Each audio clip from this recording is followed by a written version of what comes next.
이혼을 해야지 개인 회생에 유리한가 이걸 많이 궁금해 하시는데요. 제가 아까 말씀드린 그 대표님께는 어떻게 설명을 드렸냐면 개인 회생을 하는 데에는 이혼을 하고 안 하고는 크게 상관이 없습니다. 이렇게 말씀드렸어요.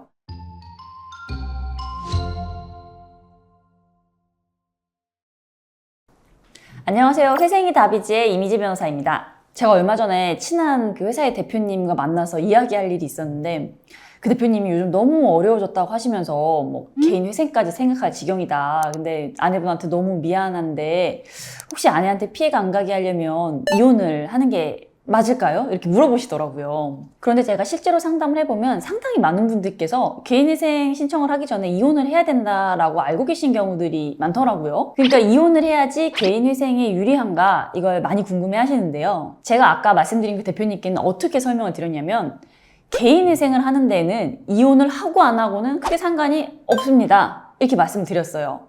그러니까 진짜로 사이가 안 좋아서 이혼을 하셔야 되는 거면 하시고 그게 아니라면 이혼하실 필요는 없다. 이렇게 말씀을 드렸거든요. 구체적으로 설명을 드려보면 우리나라에서 개인회생을 할 때 관할이 문제가 되는 관할에 따라서 차이가 발생하는 대표적인 요소예요. 이 이혼이. 그러니까 서울, 수원, 대전, 부산회생법원에서는 배우자의 재산을 청산가치에 산입하지 않는 것을 원칙으로 하고요. 그 외에 나머지 회생법원에서는 배우자 재산의 50%가 청산가치에 산입이 됩니다. 그럼 서울, 수원, 대전, 부산을 제외한 나머지 지역에서는 개인회생 신청을 하기 전에 이혼을 하는 것이 더 유리한 것이 아닌가 이렇게 생각하실 수가 있는데 그것도 그렇게 간단한 문제는 아니에요.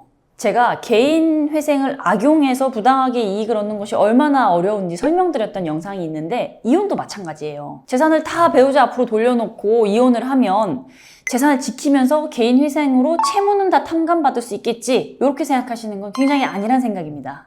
우리 법원과 회생이혼들이 그렇게 쉽게 속아주지 않습니다. 자, 만약에 이혼을 했다고 하시면 법원에서 어떤 내용으로 이혼을 했는지를 다 확인합니다. 배우자 명의의 재산이 있었는지 얼마나 있었는지 재산 분할은 어떻게 했는지 위자료는 줬는지 받았는지 뭐 이런 구체적인 내용까지 다 봐요. 그럼 이혼을 했는데 정당한 사유가 보이지 않는데 재산 분할 청구권을 행사하지 않았다라는 사실을 법원에서 확인을 하면 어떻게 할까요? 바로 소명하라고 보정명령이 나옵니다.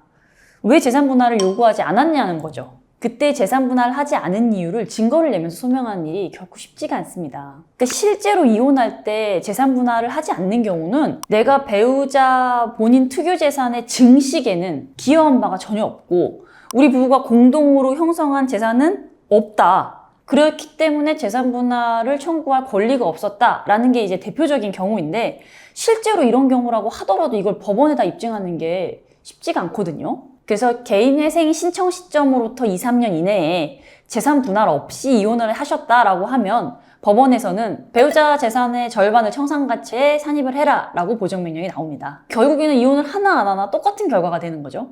오히려 제가 이제 실무적으로 보기에는 2, 3년 이내에 이혼을 한 경우에는 배우자 명의로 재산을 은닉하기 위해서 이혼을 한 것이 아닌가 의심을 해서 좀 더 꼼꼼하게 확인을 하는 것 같아요.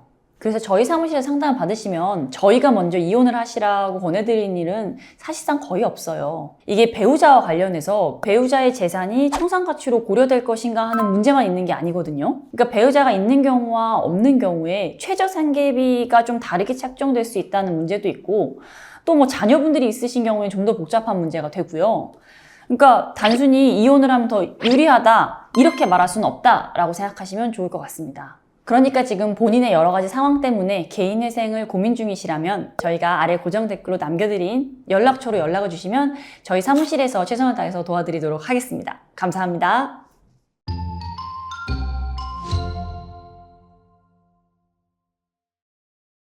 네, 그러면 하나만 더 여쭤봐도 네. 근데 갑자기 회생 신청했는데 로또가 되면 어떻게 돼요? 어우, 부러운데. 일단은 일신 납부를 하실 수도 있어요. 조건이 되시면. 다 갚아버리고 이제 절차를 끝내는 거죠. 한 번에. 또 다음에 다음 본편으로 다시 찍을까요? 그게 좋겠네요. 네, 감사합니다. 수고하셨습니다. 수고하셨습니다.